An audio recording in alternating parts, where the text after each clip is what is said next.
Hao. Hello everyone, welcome back to the Nico no Benkyo.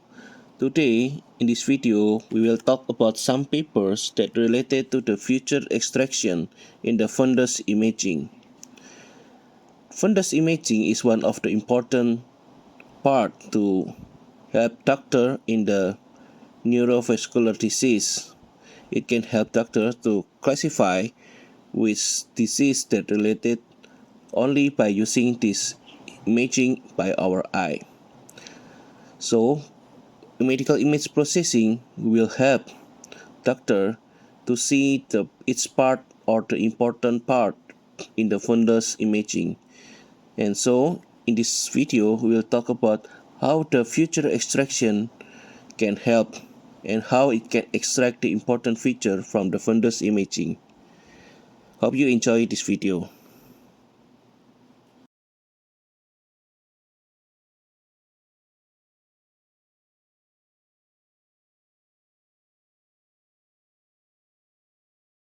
Did you know that our eye is very important because it can help to see the disease in our body, especially in the neurodegenerative disease such as diabetic retinopathy, age-related macular degeneration or AMD, and glaucoma, and also other neurovascular disease. Why? Because by see the changing in the microvasculature in the choroidal area in our eye, it can be the indicative of systemic disease that affecting our blood vessels. So, objective biomarkers and detection for fundus imaging is very important. As we can see in this picture, the healthy eye and the glaucoma and also diabetic retinopathy, the structure is different between the healthy eye and this disease. So the imaging of the fundus really need to show clearly its structure so that the doctor can help understand what disease we currently have. One of the tools to see our fundus imaging is by using optical coherence tomography or OCT because it has scan speed, non-invasive, and also can produce 3D data generation. Current fundus imaging still less accurate, less efficient, and challenging, especially for early diagnosis because it's suffering for so much noises, as we can see in this right picture, and also the imaging in the dataset and database also not have the uniform brightness or contrast, and the number of samples is required for analysis together with some misshaped form or something overlapping between the healthy tissues and the pathological bodies. So it's really only relies on the clinical expert without clearly distinct biomarkers. So in this study, it can help the future extraction in the medical image processing for this fundus imaging. By using some future extraction methods, it can help to see the model of the deep learning to see the glaucoma detection, in sensing features, and also the shape of its structures. And it also can help the imaging as the biomarkers and the current features in the fundus imaging. Why medical imaging and dataset is very important? First, medical imaging is very critical for providing useful information into the diagnosis and treatment of the patients in a wide range of diseases. Secondly, even a modern supervised AI techniques still require true data curation to efficiently be trained, validate, and test the models. And a lot of number of datasets still need enhancement and some curation to help in the creation of the automatic or semi-automatic algorithm in the AI techniques. Medical imaging can help to see the real situation in the retinal disease, especially in the structure of its retina or the area in our eye. In this first paper by Felpula, it's using the Acrima fundus image dataset. It has 705 imaging, including the 396 glaucoma and the 309 normal patients from Visapio Ophthalmologia Medica in Valencia, Spain. In this paper, the pre-processing using CLHE or contrast-limited adaptive histogram equalization. By using this class, it can enhance the local contrast in the fundus imaging, making more subtle features such as the texture variation around the optical disc. And then we move to the second paper. Now we move to the second paper by Perpar. In this paper, it's using from Mesidor2 database and the Kaggle IPEX dataset. All total is around 3,300 imaging for diabetic retinopathy of on scale 0 to 4 level. In this pre-process, first, it's focused on the green channel in the RGB because it has the best contrast between the retinal components and the background. So by using the histogram maths, it can help the pre-processing to remove other channels and fully focus on these green channels. Then using the filtering method, especially the median filter, before you saw using the CLUTS. As already mentioned before, CLUTS can enhance to the contrast in the fundus imaging and also more structure and texture in the optical disc. And then also using the unsharp filter as the filtering method to remove some black corners or black dots or any unwanted imaging in our fundus imaging dataset. In the third paper by Moura, the dataset is extracted from the representative case by 1,609 samples of the case. Then, before doing the feature extraction method, first it has need to be create a dataset by manually removing all the unwanted signal and focus on the region of interest in this research. So gradient profiles of inner limiting membrane or ILM and the retinal pigment epithelium or RPE can help to limit the region of interest or ROI. Like in this picture, it can focus on the some representative samples that we want. It also can see the fluid patterns and the real eye structures. And then we can remove these fluid patterns and focus on the retinal tissues. This research itself will focus on these fluid patterns by the cystoid regions in the fundus or retinal imaging here.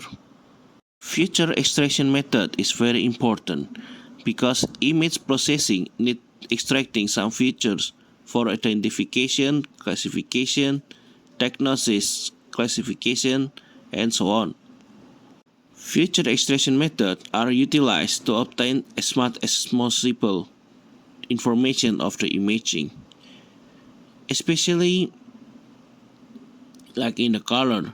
It can see the histogram or the RGB channels.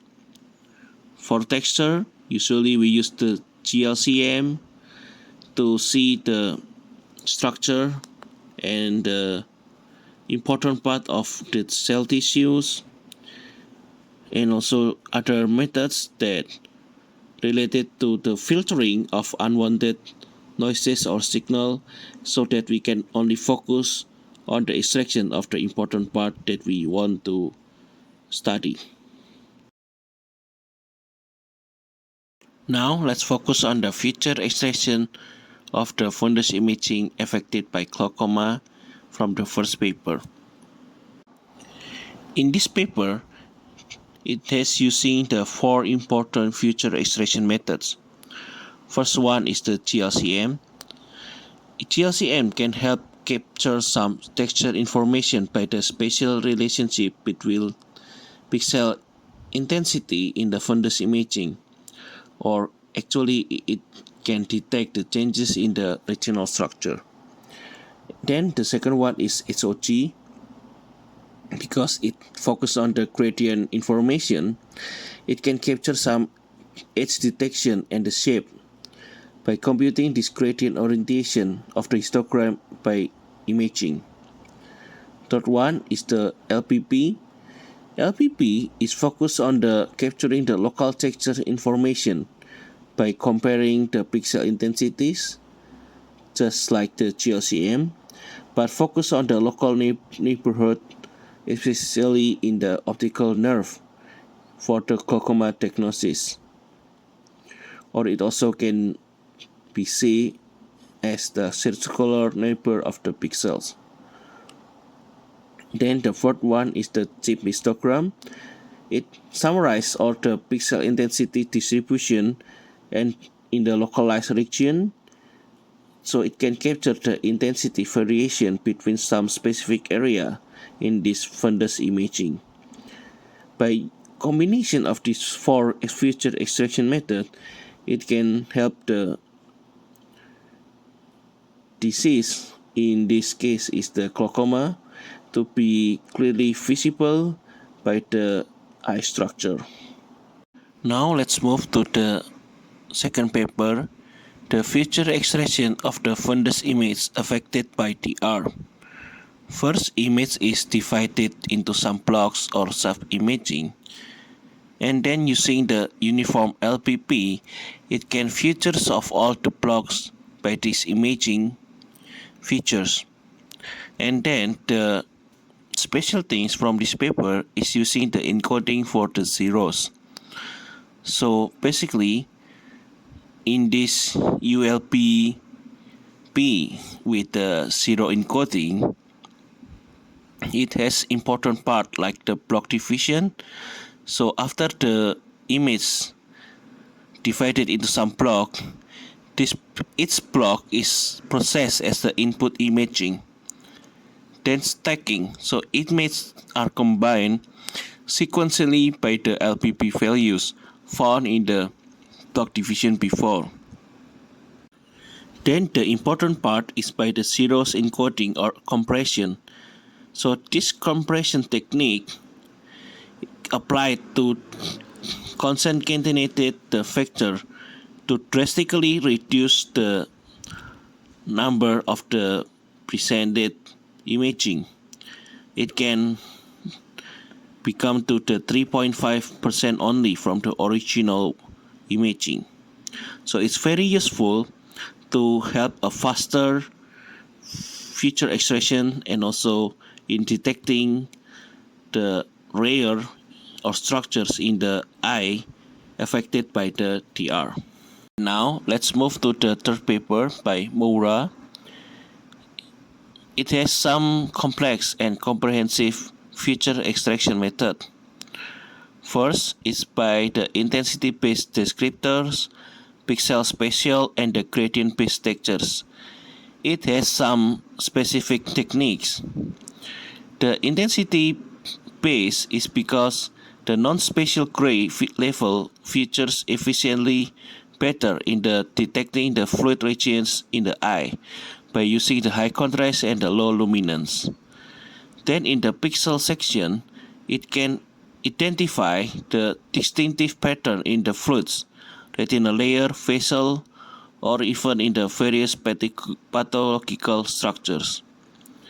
Then the gradient-based structures, as we already talked in the first paper, gradient-based descriptor differentiate between retinal structures, between the healthy tissue which show the horizontal gradient, fluids that show the multiple directional gradients, and the vessels or the blood vessels here will show the vertical gradients. So that this paper focus on the four main feature extraction. First is the GLCM or the grade-level co-occurrence matrix to extract the contrast, the correlation, and the homogeneity of the structures. And then the LPP, the binary comparison of the circular neighbors in the center pixel of the eye. Then in the Kapor filter, so it decomposes the image into the 64 orientation or frequency textures to extract a 128 feature factor of the invariant analysis. And the SOG, also the same, it's using the generating histogram of the gradient orientation. It can help to robust in the translation and the scale change of the imaging. In this paper, these three papers mostly using the SVM and the ATAPUS. Let's move to the evaluation of this classifier in this model and how it can learn from the feature extraction that already done before. From the four main feature extraction, the best one is the LPP, the number 3 here, which show the highest result is around 97 with the ATAPUS, and the SVM is around 98%. And also by combination of the feature extraction method, it also can enhance some result. LPP with the chip histogram can reach 99% with ATAPUS, but low in the SVM, it's only 65%. And then the GLCM, the LPP, showing high result, 98% with ATAPUS and 97% with SVM. And the three combination of the GLCM, LPP, and the chip showing 99% with ATAPUS and 65% with SVM. Then we can see the confusion matrix both from the ATAPUS and also the SVM. Also with the same combination of the feature extraction method. As we can see here, the ATAPUS showing more stable and high result. This is why, because the nonlinear complexity of the models and the dataset can be learned or handled better in the ATAPUS assemble method. ATAPUS can consistently handling in the complex feature combination of the retinal disease that already extracted by our feature extraction method. By this table 2, we also can see that LPP and the chip histogram achieve the highest accuracy with the ATAPUS here. Meanwhile, with the GLCM and LPP can both produce a good result in the ATAPUS and SVM here. It's reaching the 98 and the 97%. So it means that the GLCM, LPP, and this chip histogram is one of the important feature extraction that can help us in the classification of the glaucoma disease. Okay, now move to the second paper. For the binary classifier between the disease and the healthy, it can be seen that the performance using the ULP encoder 0 for SVM and the proposed CNN model, both are often the 96%, especially in the PR pair or the pixel neighborhood and the radius pair. between 20 and 3 and also the 24 and 3 is showing the highest possible around 96%. These pairs got the highest F1 score and the AUC values for the IPEX and also the Mesitor 2 here. Now for the multi-class classifier between the abnormal grades of the DR from 1, 2, and 3, 4 is showing the unbalanced result between the severity of the grade, because the samples in the grade 3 and grade 4 showing the limited comparison between the grade 0 or the healthy person, which has already been classified correctly by 100%. Then this paper moved to the 3 levels of the classification between 0 or healthy, the 1 is mild, and the 5, that is the moderate and severe, between 2, 3, and 4 level. So these 3 levels is classified as one level, and also the mild one or the middle one and the no DR or the healthy one. So based on these 3 classification, it's showing better result. For Mesitor 2 and IPEX database is still slightly different because the quality of their image is different. But we can see the pair of the 24 and 3 here for the PR pair showing high result. Even 100% in the CNN model in the Mesitor 2 and 95.9% in the IPEX. The sensitivity of the grade is also showing high result, both for CNN model and the SVM model. So it means the classification is successfully, even though the dataset is limited, but it can detect the DRI structure very well from the feature extraction by this ULPP0 encoder. Next, we move to the third paper by the Mora. First, it made the correlation between the extracted marker and also the feature extraction similarity. So they make this correlation between our feature extraction that they use like GLCM, SOG, Gabor, LPP, then correlate with the extracted one. From this one, they showing the most important feature extraction is the SOG, Gabor, and also GLCM. GRLS also showing quite good result, and the chips. Then by the models, they use the random forest, trace ratio, and the relief. Then its feature extraction that we already done compared with these models, and the best feature extraction method that can work well with these 3 models is the GRL, Gabor, SOG, and the chips. The accuracy of its models and also its feature extraction methods. The ensemble models is showing strong initial performance, but then it become more flat and converts with a simple linear model. For the generalization, linear models showing better in generalization and the robustness. Only the ensemble-based feature selector demonstrate a stable performance across early epoch.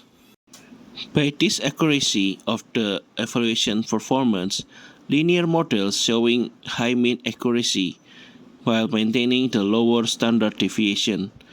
Ensemble is quite good in the beginning, but it's prone to the overfitting, like the random forest showing high standard deviation. means high overfitting. The right picture showing the correctly identified or classification between the cystoid and non-cystoid region, the fluid and the non-fluid one. So in summary, from the first paper, the glaucoma classification and detection, the preprocessing by clouds using this one can help in the preprocessing to enhance the fundus imaging for the future extraction with the LPP and the CP-sogram and also the GLCM and LPP before it learned by the ADAPUS or SVM. And the result is the ADAPUS can learn the detection and the classification better by using the future extraction from the LPP and the CP histogram that's showing the top accuracy, and the GLCM and LPP also showing reliable early detection. The second chapter from the detection of the DR, the novel preprocessing using the uniform LPP with the encoding 0 can showing a compact future extractor that can evaluated by the Mesidor and IPEX model dataset and the models for training using the CNN, the SVM. And the result is showing high accuracy between these small factors where the classification can be improved and be compact because of this zero encoding method. And the cystoid fluids detection in the third paper showing that the gradient orientation future extraction like SOG or Kapor can help the future selection better, and because it has the most discriminative and showing strong matrix with minimal features and generalize the other imaging tests better. The weakness in the limitation of the dataset. So by using more dataset, increase the samples, and also by adding some robust augmentation for generalization, standardize the imaging, or upsampling the rare classes can help the models learn better in classification, and also help the future extraction can be better to recognize its pattern or its structure in the eye. So that's all my presentation today. Thank you for listening, and hopefully we can learn more from this paper. Thank you, and see you in the next video.